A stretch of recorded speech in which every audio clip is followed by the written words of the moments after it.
오늘은 5단원 세계대전과 사회변동에서 1단원 제1차 세계대전과 국제질서의 변화, 그 중에서도 러시아 혁명에 대해서 배워보도록 하겠습니다. 오늘 교과서 페이지는 186쪽부터 187쪽입니다. 먼저 러시아 혁명의 배경을 살펴보도록 하겠습니다. 러시아는 그 표트르 대제가 계몽 사상의 힘을 받아서, 계몽 사상의 영향을 받아서 여러 가지 개혁을 추진했다라는 걸 예전에 우리가 배웠었죠.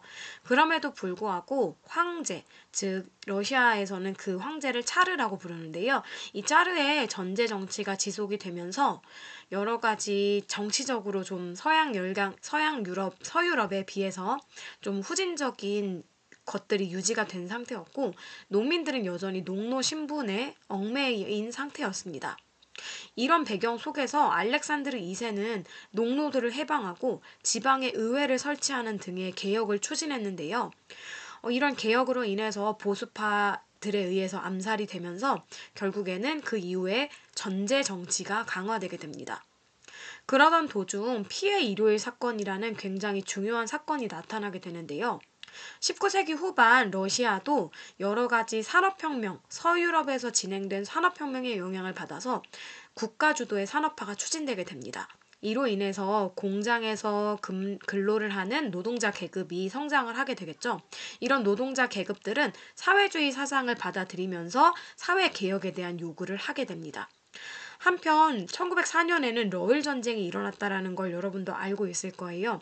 러일 전쟁에서는 이제 국제적으로는 당연히 일본이 러시아에 당해낼 수 없을 것이다라고 생각을 했겠지만, 생각보다 일본이 러일 전쟁에서 굉장히 잘 싸웠고, 러시아가 계속 좀 어려워하는 상황을 본 사람들이 굉장히 많은 우려를 갖고 있었습니다. 그로 인해서 사회가 좀 흉흉해지면서 물가가 폭등하고 전쟁 패배 위기의식이 나타나게 되면서 이를 틈타서 노동자들이 개혁을 요구하면서 시위를 일으키게 되는데요.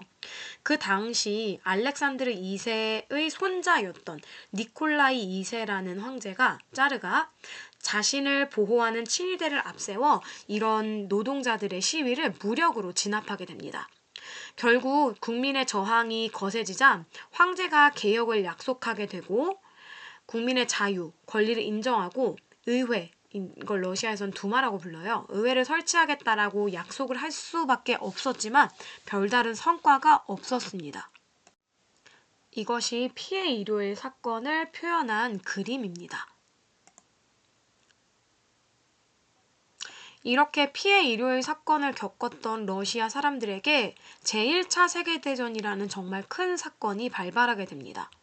제1차 세계대전은 독일이 일으켰던 전쟁이었죠.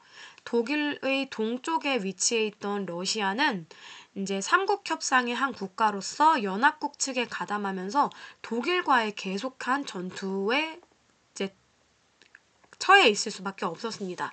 그래서 이렇게 독일과의 전투에서 계속해서 패배하면서 병사들의 사기가 떨어지고 식량과 물자가 부족해지면서 점차 국민들의 불만이 가중되게 됩니다.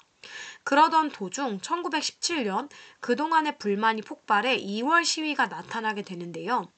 식량 배급, 전쟁 중지, 전제정치, 차르의 전제정치 타도를 외치는 구호 등이 나타나면서 개혁을 요구했지만, 전제군 주제를 계속해서 꿈꿨던 니콜라이 2세가 군대를 동원해 진압을 시도합니다. 그렇지만 이 군대에서도 결국에는 군인들도 시위에 동참하게 되면서 니콜라이 2세 입장에서도 이제는 어쩔 수 없는 상황에 처해지게 됩니다.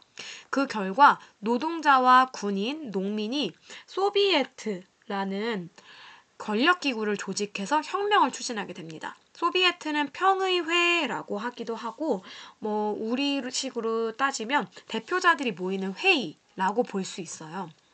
이 소비에트들이 모여서 나중에는 소비에트 연방, 소련이 되게 되는 거거든요. 그 결과 차르, 황제가 물러나게 되면서 러시아의 재정, 황제 정치가 결국 붕괴되게 되고 임시정부가 수립되게 됩니다. 이것이 2월 혁명에 참여한 군인과 노동자들의 모습입니다.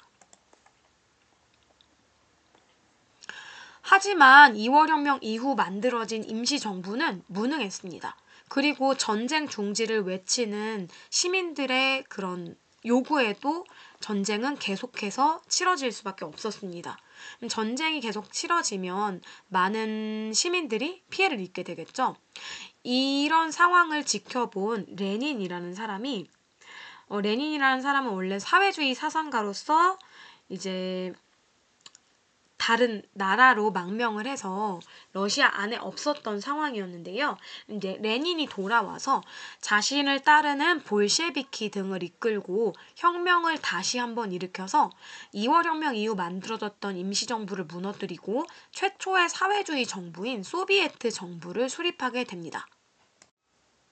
여기서 볼셰비키는 사회주의 사상가들 중에서 이제 당을 만들게 되는데 그 당이 사회민주노동당이었거든요.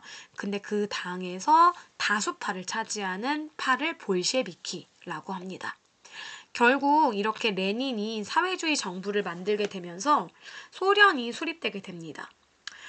이 소련의 수립 전에 봐야 될 것이 바로 코민테른인데요. 코민테른은 레닌이 세계 각국의 사회주의 국가를 수립하기 위해 조직한 국제공산당 기구에 해당됩니다. 나중에 우리나라에도 많은 영향을 주거든요. 이런 코민테른은 유럽과 아시아의 반제국주의, 즉 제국주의를 추진하는 국가들에 반대한다라는 운동을 지원하는 역할을 했습니다. 이어서 레닌이 세운 소비에트 정부는 독일과 강화 조약을 맺고 1차 세계대전에서 빠져나오게 되고요. 주요 산업시설과 토지를 국유화하는 여러 가지 사회주의 정책을 추진하게 됩니다. 하지만 이런 여러 가지 사회주의 정책을 추진했지만 러시아 내부에서 내란이 발생하고 경제가 악화되는 모습을 본 레닌은 신경제정책을 추진하게 되는데요. 이 신경제정책은 사회주의를 기본 틀로 하고 있지만 자본주의적 요소를 부분적으로 도입해서 경제를 활성화하는 정책에 해당됩니다. 이후 이런 신경제정책에 힘을 입어서 정권을 안정시켰던 레닌이 주변에 있는 소비에트를 연합해서 소비에트 사회주의 공화국 연방, 즉 우리가 이제 미국과 소련, 그 냉전 체제를 경험을 했었죠. 6.25 전쟁도 결국 냉전 체제의 중요한 전투 중 하나였잖아요. 그 냉전 체제의 두 축 중 가장 좀 사회주의 측의 핵심 측인 소련이 수립이 되게 되는 겁니다. 소련은 1922년에 수립되게 됩니다. 하지만 레닌이 죽고 난 다음에 스탈린이 정권을 장악하면서 농업을 집단화하고 중공업 중심의 경제개발 5개년 계획을 추진했는데요. 하지만 이런 스탈린은 독재 체제를 강화했다라는 여러 가지 문제점이 있습니다.